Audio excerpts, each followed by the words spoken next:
Panas banget ya hari ini. Iya kak, hari ini panas banget ya. Ini dedenya lucu banget ya. Kamu kapan hamil?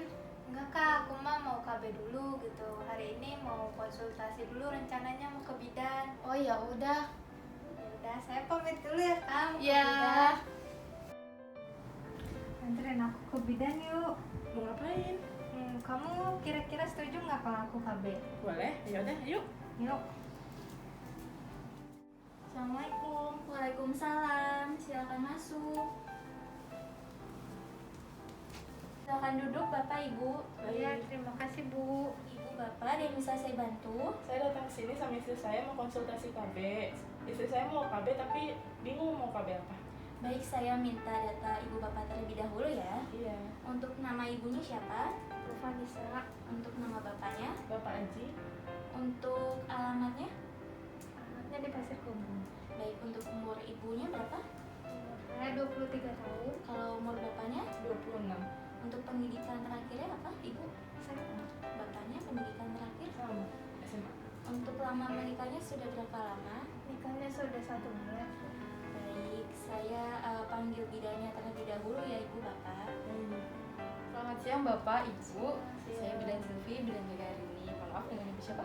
Ini Bu Vanessa. Bapak? Bapak Aji. Baik, Ibu Vanessa, Bapak Aji tadi asisten saya bilang katanya mau ber-KB, cuma masih bingung ya KB itu ada apa aja dan mau ambil yang mana. Jadi di sini saya punya contoh lembar balik perusahaan ber-KB. Bu sama Bapak boleh lihat. Di yang pertama ini ada metode kontrasepsi. Metode kontrasepsinya itu ada IUD. IUD ini bahannya tembaga dan kuat sampai 10 tahun. Kemudian ada kondom. Cuman kalau kondom tuh biasanya lebih rentan mengalami robekan atau kebocoran. Ada tubektomi, ada vasektomi, ada pil yang diminum setiap hari, ada suntik, ada implan, ada mal. Mal ini dilakukan kalau ibu sama bapak udah punya anak. Kemudian ada kalender juga, dihitung dari hari haidnya ibu sama bapak. Ibu, mohon maaf. Nah, di sini ada keefektivitasan dan efek samping dari kontrasepsi IUD yang tadi saya bilang dari tembaga itu yang kuat sampai 10 tahun. IUD ini punya efektivitas yang sangat tinggi di mana keberhasilannya mencapai 0,6 sampai 0,8 kehamilan per 100 perempuan yang menggunakan IUD. Untuk efek sampingnya mungkin akan ada rasa nyeri saat pemasangan IUD-nya, kemudian menstruasi tidak teratur, kram perut setelah pemasangan IUD, timbul bercak pendarahan dan mual dan perut sakit. Kemudian untuk kelebihan dan kekurangannya di sini sudah ada poin-poinnya. Contohnya setelah dilepas mungkin kelebihannya ya, kesuburannya bisa kembali normal, aman digunakan untuk ibu menyusui, mengurangi resiko terkena kanker serviks dan kanker endometrium. Kemudian untuk kekurangannya ini ada posisi KB spiral bisa bergeser yang bisa meningkatkan risiko keguguran hamil. Karena kan IUD ini dipasang langsung ke ini ya Bu, jadi mungkin kalau ada kegeseran dan spermanya masuk dan Bisa terjadi hamil. iya dan spermanya masuk ini bisa terjadi hamil. Kemudian untuk IUD ini ada indikasinya Ibu, indikasinya itu boleh digunakan oleh nulipara. Bu izin bertanya, Iya, nulipara apa? itu apa ya? Nulipara itu seorang wanita yang belum pernah melahirkan dengan usia kehamilan lebih dari 28 minggu atau belum pernah melahirkan janin yang mampu hidup di luar rahim. Berarti belum pernah hamil ya? Kemudian dapat digunakan untuk ibu menyusui, dapat dipasang saat terjadi abortus. Abortus itu keguguran. Dan untuk kontraindikasinya, kehamilan, peradangan alat kelamin, kecurigaan tumor ganas di alat kelamin, tumor jenak rahim. Cara penggunaannya dari KB IUD ini dilakukan dengan melipat kedua lengan IUD dan memasukkannya ke dalam rahim menggunakan aplikator. Setelah itu dengan alat IUD akan dikeluarkan dari aplikator. Mungkin untuk caranya nanti Ibu bisa lihat di YouTube juga udah banyak ya Bu.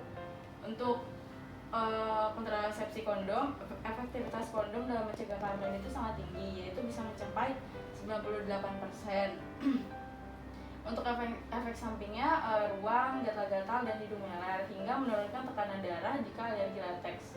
Sensitivitas berkurang, kehamilan yang tidak direncanakan, dan EMS. Yang terakhir kondom terlepas. Ini efek samping dari kondom terlepas itu maksudnya bisa bocor atau robek. Kemudian untuk kelebihannya Kondom bisa didapatkan dengan bebas di berbagai tempat dengan harga yang tergolong terjangkau, seperti di minimarket terdekat. Kemudian kondom sangat mudah digunakan tanpa perlu keahlian khusus. Kondom tidak mengganggu kesuburan seseorang dan bisa digunakan kapanpun dan mencegah terjadinya kanker serviks dan penularan virus. Untuk kekurangannya, kondom pria dapat meleset ketika dipasang atau sobek jika tidak digunakan dengan benar. Ini yang tadi saya bilang ya Bu. Kemudian kondom bisa menurunkan kenikmatan untuk sebagian orang yang menginginkan adanya sentuhan langsung, karena kan mungkin terhalang oleh bahan lateks dari kondomnya. Kemudian keberhasilan kontrasepsi ditentukan oleh cara pemakaian dan kondisi kondom. Kemudian untuk indikasi dan kontraindikasinya, indikasinya semua pasangan usia subur yang ingin berhubungan seksual namun belum menginginkan kehamilan, serta untuk melindungi maksimal terhadap IMS. Untuk kontraindikasinya, secara psikologis pasangan tidak dapat menerima metode ini malformasi penis apabila salah satu pasangan alergi terhadap karet lateks. Untuk cara penggunaannya, buka kemasan, ambil kondomnya, kemudian jepit bagian ujung dan tempatkan kondom di atas penis dan buka gulungan kondom menuju pangkal penis. Kemudian untuk kontrasepsi tubektomi, ini ada keefektifannya. Keefektivitasannya, tubektomi ini memiliki efektivitas dalam mencegah kehamilan 99,5% ya Bu. Jadi sangat tinggi keefektivitasannya. Artinya walaupun sangat kecil, ada kemungkinan gagal atau hamil itu sekitar 5 kehamilan per 1000 perempuan, dan itu sangat kecil sekali ya Bu. Untuk cara penggunaannya, tubektomi ini bisa dijalani bersama dengan operasi sesar. Namun jika dijalani di luar operasi sesar, terdapat 2 jenis prosedur tubektomi yang bisa dipilih, yaitu laparoskopi dan mini-laparotomi. Untuk efek sampingnya, ada rasa nyeri pada luka operasi, merasa lelah, pusing, dan indikasinya ini untuk wanita yang akan mengalami masalah medis serius bila hamil. Untuk kontraindikasinya, pasien yang ambivalen atau tidak yakin tentang sterilisasi. Kemudian untuk tubektomi ini ada kelebihan dan kekurangan. Kelebihannya, di sini ada banyak poin-poinnya Bu. Di sini contohnya tidak harus ingat untuk minum pil setiap hari dalam pelaksanaan program keluarga berencana. Untuk kekurangannya, contohnya beberapa orang menyesal melakukannya, terutama jika keadaan mereka berubah. Untuk vasektomi, keefektivitasannya itu sangat efektif dibandingkan dengan metode kontrasepsi kondom, PKB, dan lainnya. Vasektomi ini diperkirakan 99% efektif untuk mencegah terjadinya kehamilan. Kemudian untuk efek sampingnya, rasa nyeri pada testis, pendarahan atau pembekuan darah, hematoma di skrotum. Untuk cara penggunaannya, dilakukan operasi bedah minor dengan pemberian anestesi lokal pada area testis dan skrotum. Untuk indikasinya, tidak ada indikasi medis untuk vasektomi. Vasektomi itu dilakukan atas keinginan pasien.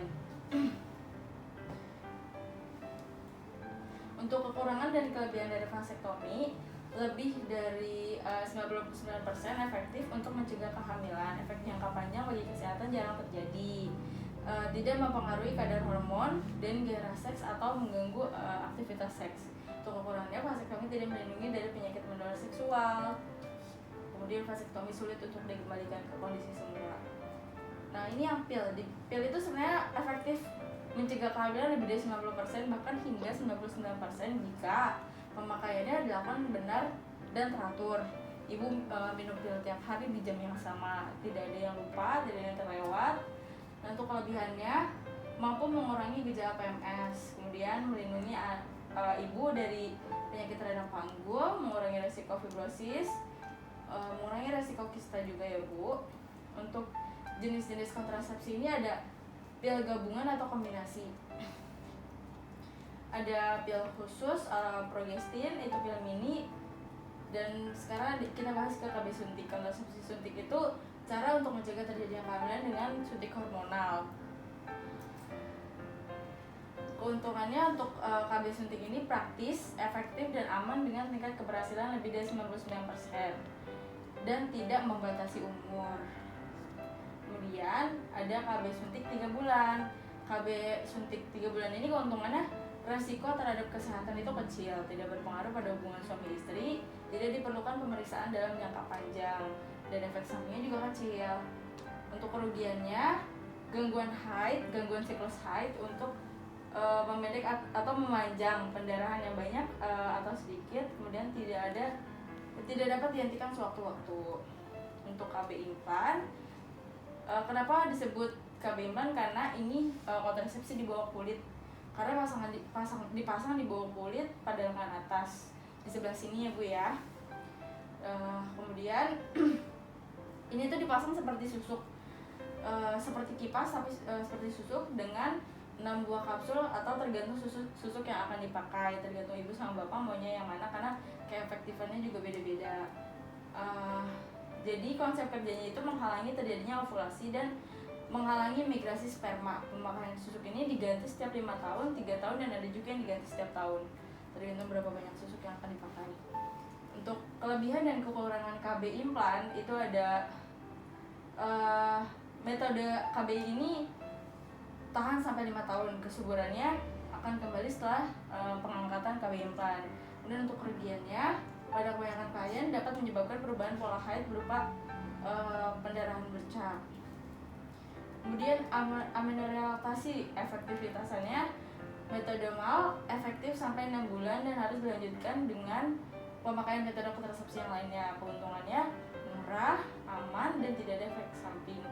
Untuk kerugiannya ada masanya kesulitan untuk menyusui secara eksklusif. Kemudian ada kalender. Jadi efektivitasnya, sebuah penelitian dilakukan oleh CDC, Centers for Disease Control and Prevention di Amerika Serikat, menyatakan bahwa angka kegagalan KB kalender cukup besar, yaitu 24%. Jadi keuntungan dari kalender ini aman digunakan, tidak memerlukan konsumsi obat-obatan, tidak memiliki efek samping, dapat dihentikan dengan mudah dan segera jika ibu dan bapak memutuskan ingin hamil. Kemudian untuk kerugiannya, ibu harus secara konsisten mencatat siklus menstruasi setidaknya 6 bulan sebelum benar-benar mengaplikasikannya. Ibu dan bapak tidak boleh berhubungan seksual saat masa subur, apalagi tanpa pengaman. Jadi kedua anggota ibu dan bapak harus terlibat dalam proses tersebut. Baik ibu bapak, itu saja yang saya jelaskan. Apakah ada yang ingin ditanyakan oleh ibu sama bapak? Tidak ada Bu. Sudah jelas, sudah cukup jelas. Jadi rencananya ibu sama bapak mau pasang KB yang mana? Nanti saya ingin ngobrol dulu dengan suami saya. Oh iya boleh. Ini saya ada lembar balik yang bisa ibu sama bapak baca mungkin di rumah nanti.